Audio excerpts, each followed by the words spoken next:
ध्यानाभ्यास के लिए कृपया अपने नेत्रों को बंद कर लें। आराम की मुद्रा में आइए। बाहर से अपना ध्यान हटाकर अपने आप पर लाइए।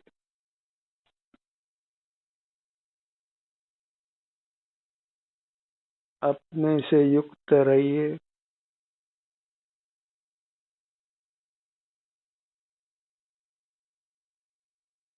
पर से युक्त रहना योग्य नहीं है।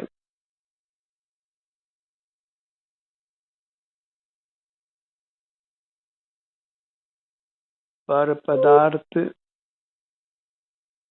अपने नहीं हैं। हम उनको पर स्वीकार करते हैं, फिर भी उनको देखते जानते हैं। यह योग्य नहीं है, न्यायोचित नहीं है।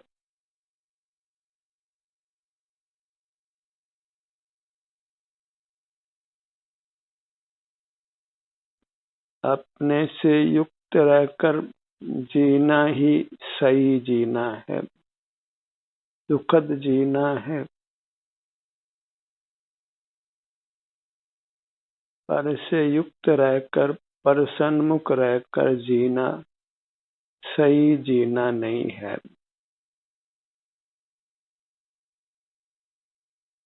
पर पदार्थों को देखते हुए जानते हुए जीना सही जीना नहीं है।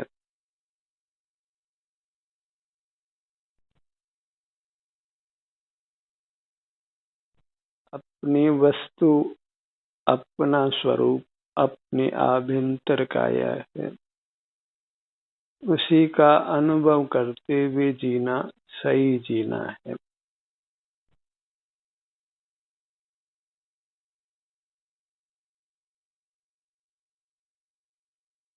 मैं पर पदार्थों को देखता हूँ, जानता हूँ, यह कहना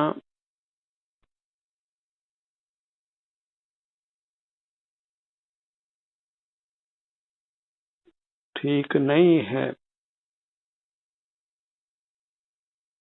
पर है, फिर भी हम उनको देखते जानते हैं।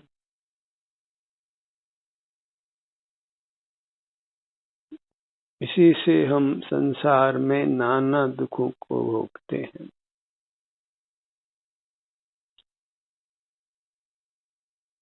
पर पदार्थों को देखने जानने का हमारे पास अधिकार नहीं है। वह अनधिकार चेष्टा है और दंडनीय है। कुशील प्रवृत्ति है।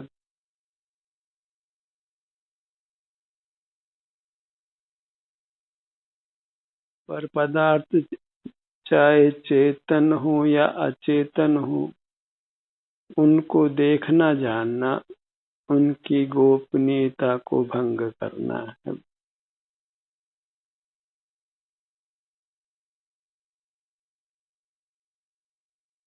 मूर्त पदार्थ नहीं कहते कि हमको देखो जानो, और यदि वे कहें तो भी उनको देखना जानना योग्य नहीं है, क्योंकि वे पर हैं।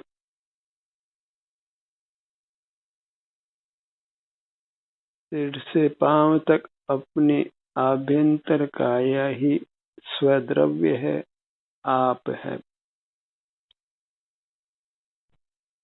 और इसी का ग्रहण करना, इसी का अनुभव करना न्यायोचित है। जो अपने से ही संतुष्ट है वही सुखी है। Self contented person is a happy person. अपने आप को पाकर ही संतुष्ट रहना।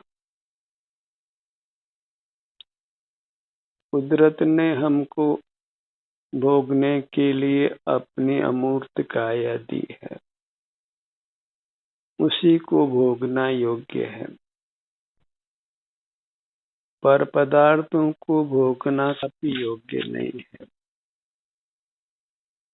तो अपने अलावा सब पदार्थ पर हैं, उनको विषय बनाना ही उनको भोगना है। इंद्रियों से हम पर पदार्थों को विषय बनाते हैं, और वो जब तक बनाते रहेंगे तब तक दुख बना रहेगा। सुखी होना है तो हमें जिनेंद्र होना ही होगा, इंद्रिय जयी होना ही होगा। मूर्त पदार्थों को देखना जानना बंद करना होगा।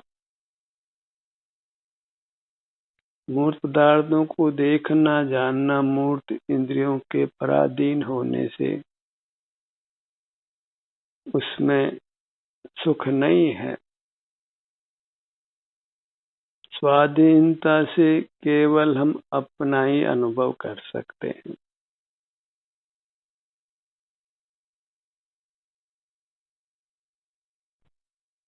और अपने अनुभव में निराकुलता होती है, अपनी वस्तु के भोग में निराकुलता होती है, और पर वस्तु को निराकुलता से नहीं भोगा जा सकता है। जीव भोगता है, अपने ही सुख के भोगने के स्वभाव वाला है, और इसके लिए हमें अपने ही सन्मुख रहना होगा, अपने सन्मुख ही ठहरना होगा। पर सन्मुखता होगी तो दुख ही होने वाला है। मार्ग का इतना ही प्रकार है कि हम परमुख नहीं हो, परोन्मुख नहीं हो।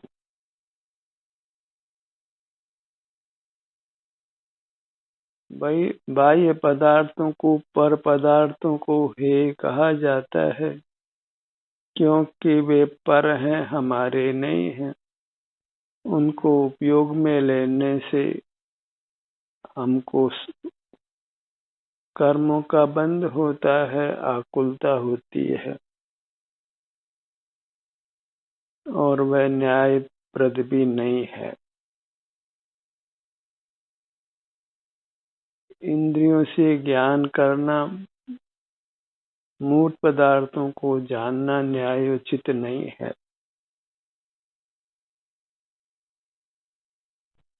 इंद्रिय ज्ञान को यदि अपराध के रूप में स्वीकार कर लिया जाए, पाप के रूप में स्वीकार कर लिया जाए, कुशील के रूप में स्वीकार कर लिया जाए, तो फिर सहज ही वृत्ति अंतरोन्मुख रहती है। हम स्वच्छंदता से निरलगल रूप से बहिर्मुख रहते हैं, इंद्रियों को खुला रखते हैं।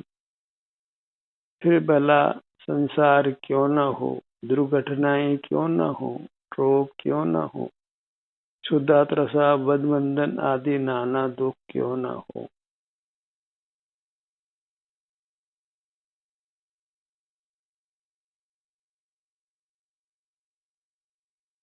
दूसरे की सीमा में हम प्रवेश करते हैं इंद्रिय ज्ञान से, उसी से संसार उत्पन्न होता है।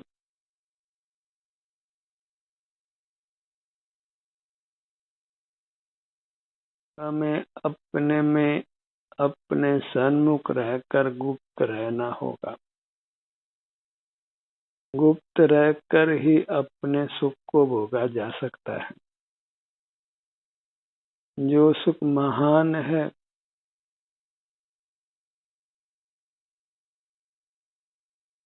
सिर से पांव तक इतना ही सुख है जिसकी हमें कामना है।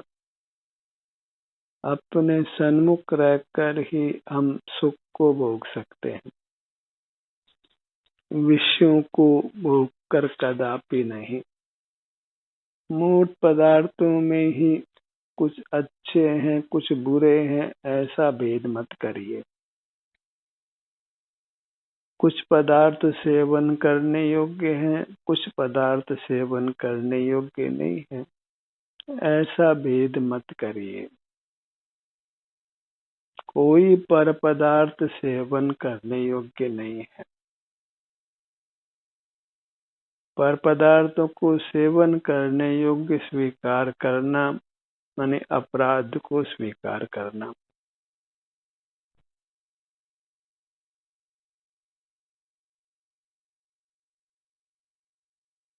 अपराध के रूप में स्वीकार करेंगे तो फिर पर पदार्थों का भोग कम होते होते समाप्त हो जाएगा और हम स्वावलंबी हो जाएंगे। पर पदार्थों के सहारे से, उनके आश्रय से जीना अच्छा नहीं है। मूर्त पदार्थों के आश्रय से सुख भोगना अच्छा नहीं है।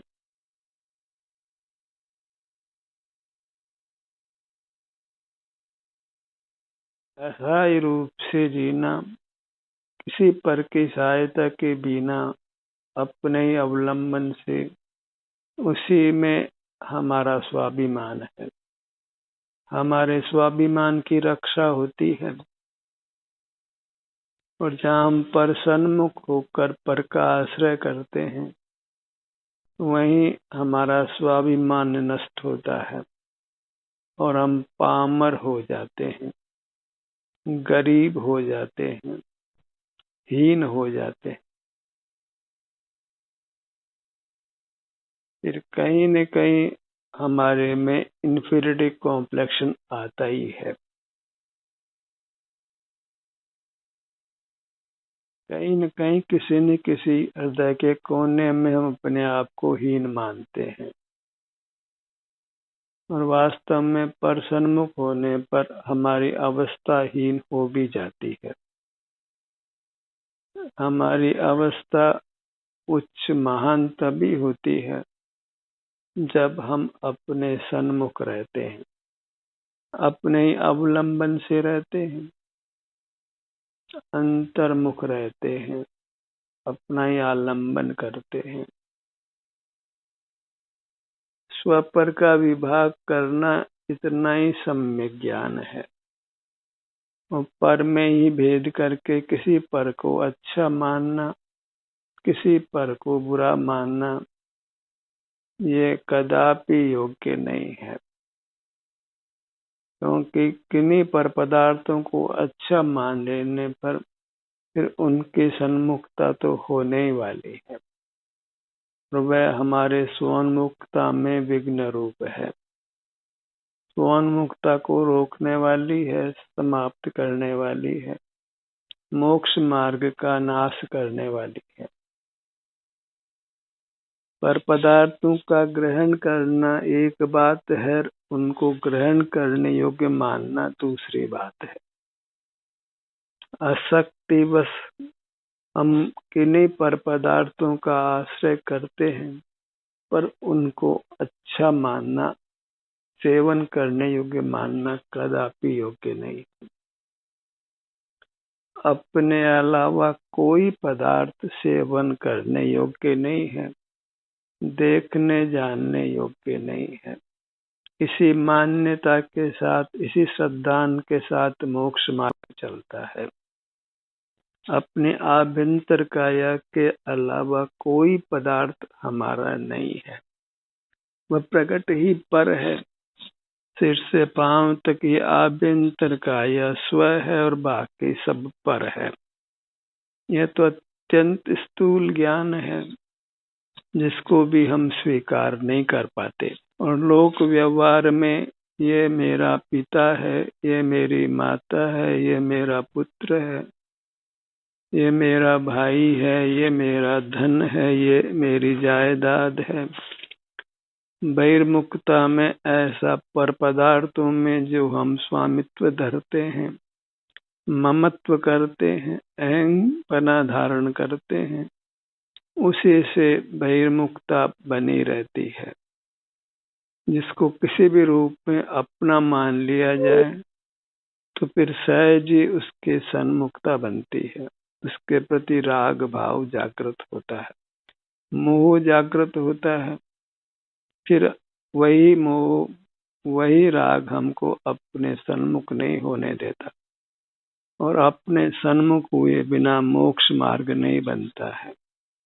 और अपने सन्मुख जब हम निरंतर रहते हैं तभी हम मुक्त होते हैं। क्षण मात्र के भी बहिर्मुखता मोक्ष को उत्पन्न नहीं होने देती है। और मोक्ष में तो विचार कर लीजिए कि मूर्त इंद्रियां मिलती ही नहीं है, तो वहां पर पदार्थों को देखने जानने का कोई प्रश्न ही नहीं है। और हमारी आदत पड़ी है पर पदार्थों को देखने जानने की, तो फिर मोक्ष में उसका निर्वाह कैसे हो सकता है? ऐसे व्यक्ति को फिर मोक्ष मिलता भी नहीं है। मोक्ष तभी मिलता है जब हम पूर्ण रूपेण पर पदार्थों को विषय करना बंद कर देते हैं, क्योंकि विषय करना ही मूल पराधीनता है, मूल पराश्रय है। अपने ध्यान को अपने मध्य भाग में लाइए, नाभि स्थान पर।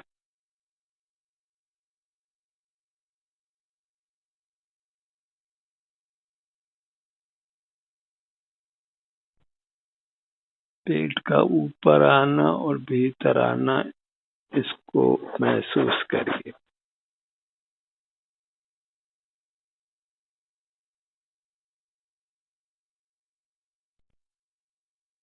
अपने भीतर जो भी घट रहा है उसको जब अनुभव में लेते हैं तो फिर हम इंद्रिय ज्ञान से बच जाते हैं, परोन्मुक्ता से बच जाते हैं।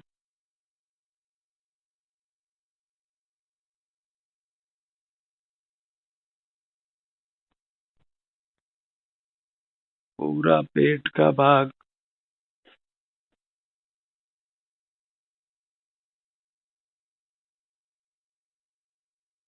पेट के विस्तार और संकोच को महसूस करिए।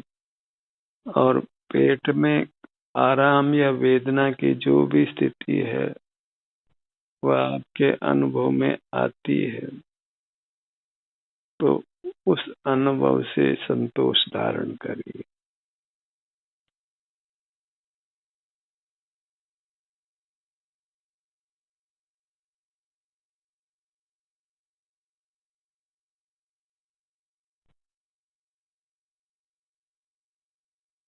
सिर से पांव तक अपने सब अंगों को विषय करना है। बारी बारी से हमें अपने भीतर पुद्गल की कणिका भी बंद रूप से नहीं चाहिए।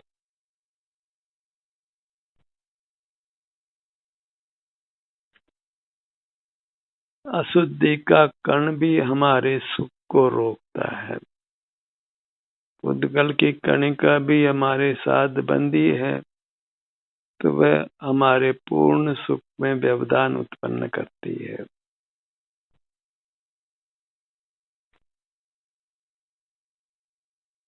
अपने ध्यान को अपने दोनों नेत्रों पर लाइए।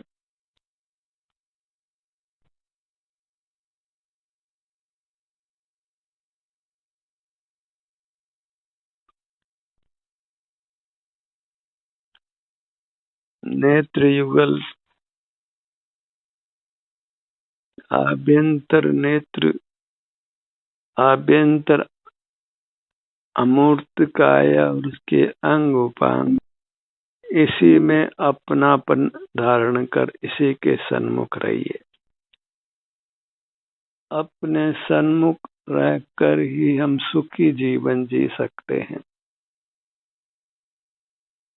और अपने सन्मुख जीना ही सही जीना है, न्याय युक्त जीना है।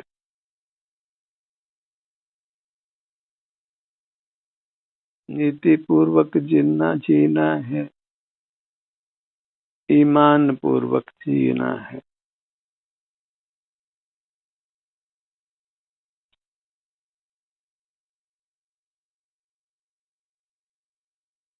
अपने ध्यान को अपने मुखमंडल पर लाइए।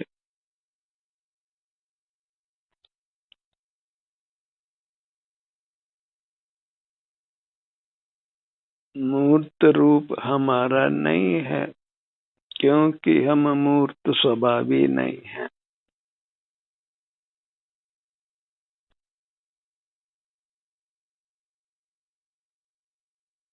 अपने को अमूर्त पहचानिए। जितना भी मूर्तपना हमारे विस्तार में है, वह हमारा रूप नहीं है, वह पुद्गल का रूप है।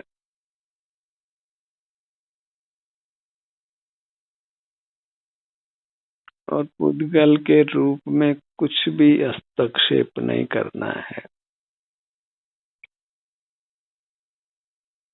क्योंकि बाहर केवल पुद्गल ही ज्ञात होता है। इंद्रिय ज्ञान से मूर्त पदार्थ ही जाने जाते हैं, और वे मूर्त पदार्थ सुख स्वभावी नहीं है। उनके लक्ष्य से जो विषयानंद होता है, वह विषयानंद भी अपने स्वास्थ्य के कारण से होता है।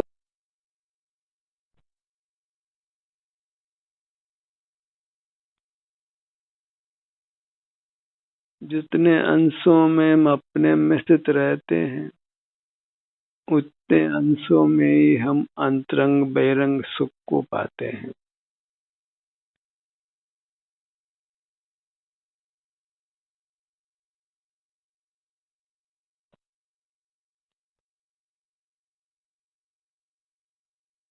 अपने ध्यान को अपने दोनों नेत्रों पर रखिए।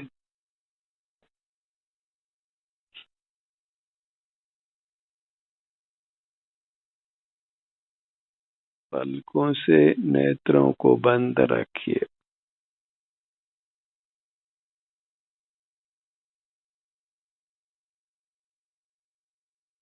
जो शरीर में पलकों की व्यवस्था है हमारे, वह व्यवस्था नर से नारायण बनने के लिए है। क्योंकि इन्हीं पलकों को बंद करके हम अंतरोन्मुख होकर परमात्मा होते हैं।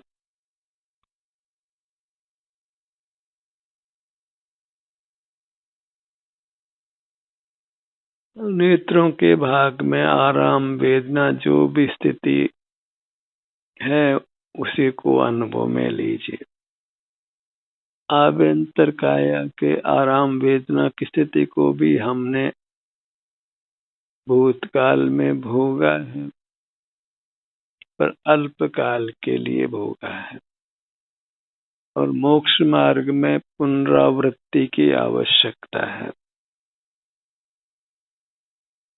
फिर अपने सन्मुख होकर होने वाली शांति को भोगना है।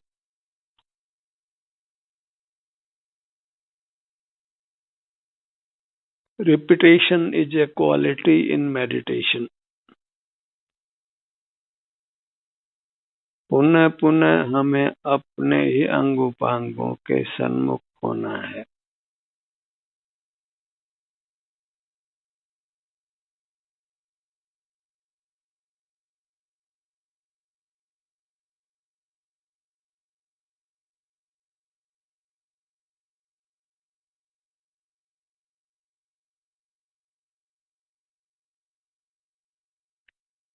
अपने ध्यान को अपने नासिका पर लाइए।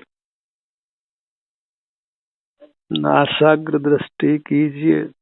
नसों के भाग पर ध्यान को रोकिए।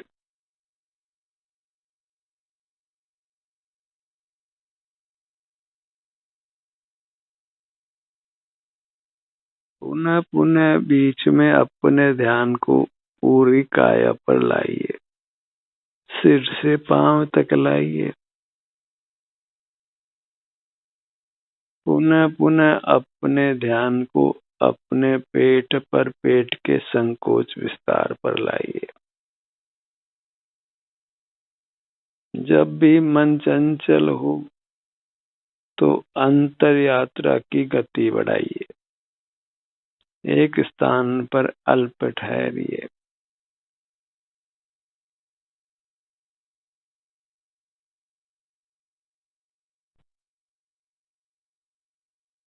अपने ध्यान को अपने दोनों होठों के भाग पर लाएं। मुख का भाग,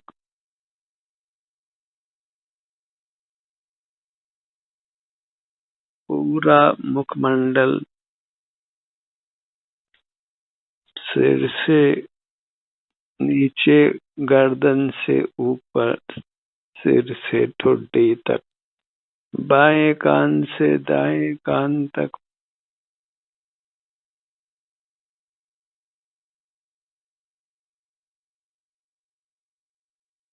ये स्थान प्रधान है पांचों इंद्रियां होने से।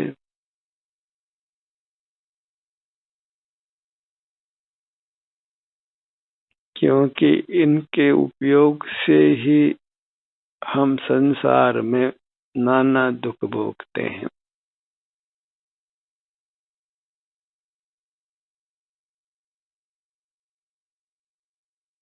अपने ध्यान को अपने धड़ भाग पर लाइए। सिर का भाग, पेट का भाग और पीठ का भाग।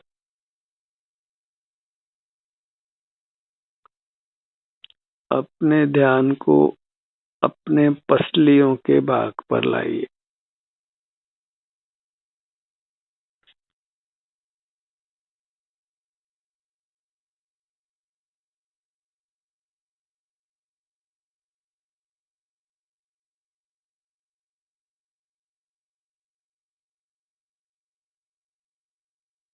नीचे अपने पैरों के भाग पर आइए। अंगुलियों से जंघा भाग तक, हर भाग में जो भी स्वास्थ्य की स्थिति है, आराम वेदना की जो अनुभूति है, बस उस अनुभूति तक ही अपने को सीमित रखिए।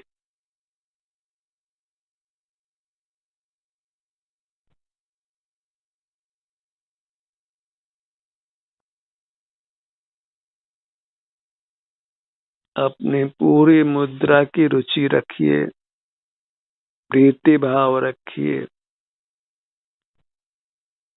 अपने प्रति महिमा धारण कर अपने सन्मुख ही रहिए।